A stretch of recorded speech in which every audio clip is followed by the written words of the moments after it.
Hey there, my name is Alex, I am the Silver Mont, and in this video we'll be taking a look at Remnant 2, a sequel to the 2019 title Remnant from the Ashes, which I've also reviewed. I would advise watching that if you have no idea what Remnant is. In a nutshell though, 3-player co-op that's a sort of mix between Diablo, Dark Souls, and Gears of War? Third-person shooter, semi-randomized world with lots of build variety. As with the first game, Remnant gives you 3 weapon slots, long gun, sidearm, and melee arm, 1 amulet slot, 4 ring slots, up from, I think it was only 2 in the first game. Traits return as a way to dump points into things such as more health, movement speed, cooldown reduction, AoE size, and so on. The biggest new feature from the last game would be that we now have a more fleshed out class system. In Remnant 2, you can equip and unlock classes. You have a choice of 3 starting off, maybe 4 if you had like a pre-order edition, something like that. And you unlock more as the game progresses, some being easy to stumble across, others being so out of the way you basically need to look them up online. Each class comes with 3 different skills. You can only equip 1 skill at a time, however. On top of this, each class has various built-in traits. The medic, for example, heals more, can spread their healing to other allies, and so on. The handler has a pet dog that can revive them, the challenger has a self-revive ability, and if you want, you can be a challenger with a handler's dog. Remnant 2 allows you to equip 2 classes at once. One is your main, one is your secondary. This means that you can have 1 active skill from each, along with most of the traits. However, the main trait, the prime trait, is only from your first primary class. It sounds a little bit confusing, but it makes a lot of sense in practice. Classes can be changed more or less at any time, and on that note, a feature I specifically requested for the first game is present in Remnant 2, loadouts, so you can easily swap between different classes, gear setup, and builds. Just like the first game, Remnant 2 has a lot of options for builds. Do you want a melee build that focuses on bleed? You could have a light melee build, a heavy melee build.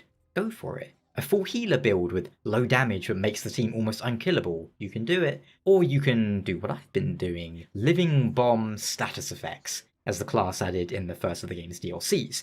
And I bought the deluxe edition of the game on a sale. Because the game's been out since I think July or August. I bought it when I came back from my trip. Because I was always going to grab Remnant at some point. But when I saw the Ritualist, which is the class they added in the first DLC, I was like, man, that's perfect for me. It's 3 different skills, but the one I've been using is the second, miasma, which puts 4 different status effects on every enemy within its range. And the Ritualist's prime perk causes enemies to spread their status effects to nearby enemies on death. Combined with, rings, amulets, weapon mods, and the like, it's status effects everywhere, for everyone, as you can hopefully see in some of the clips. Well, I'm not that good at the game, but hopefully you get the idea.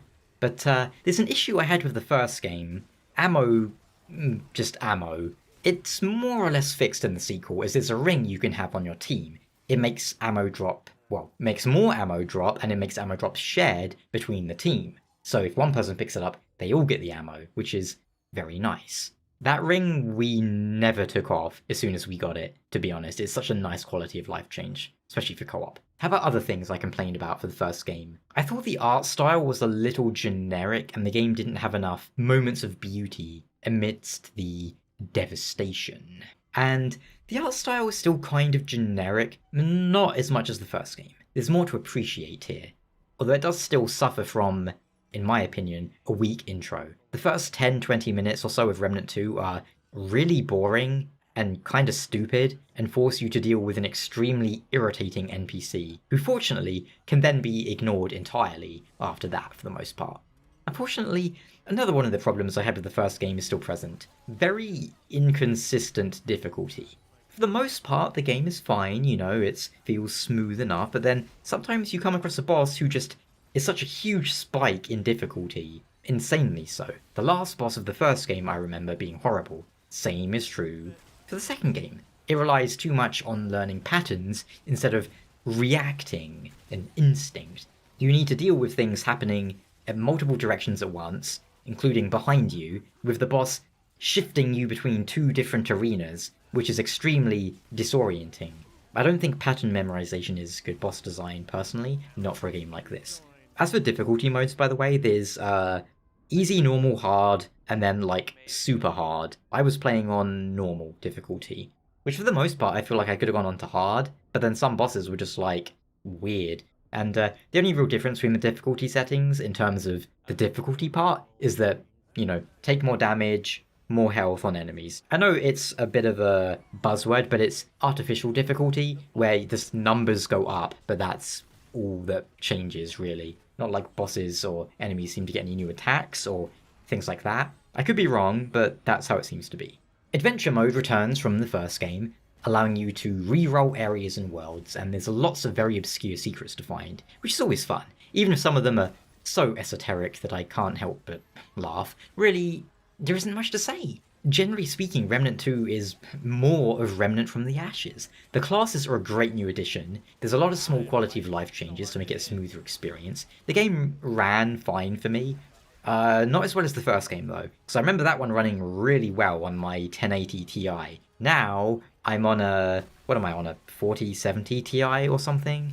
And the game had some drops in frames. I fixed that in a very stupid way by turning on frame generation but then locking the game to 60. Which you might be thinking, why would you put on frame generation and then lock it to 60? Well, because otherwise I got my frames going all over the place, which was just driving me nuts. And the thing with frame rate is, I like just seeing one frame rate, that doesn't fluctuate. I like it just to be a smooth 60.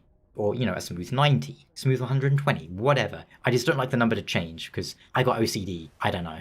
And this time around, the game is kind of designed around upscaling, people say, which, well, that would kind of suck if you're on, like, a 1060, which one of my friends is on. And you might be saying, well, if he's on a 1060, he needs to upgrade. Sure, maybe, but, not everyone has, like, good upscaling options. And building around that is, I don't know how I feel about that, but meh.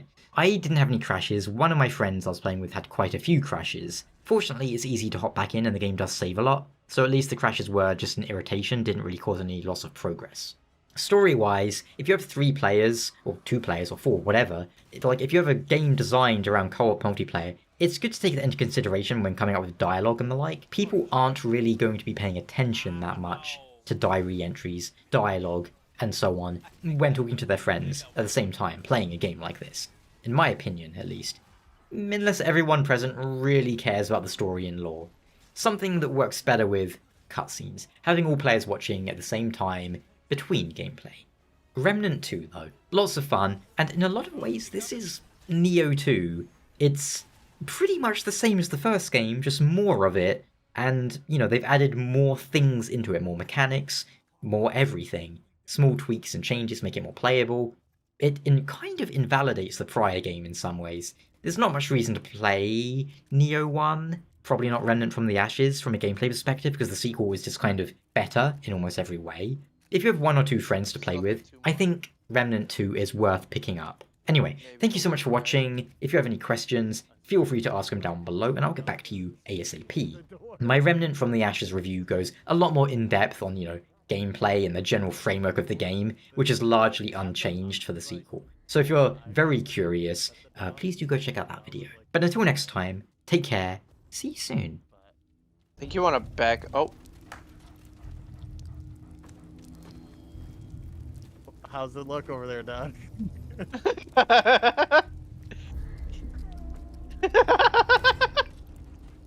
He's just... It's the big guy in the chair again. Oh, wait, but there's a chest in here.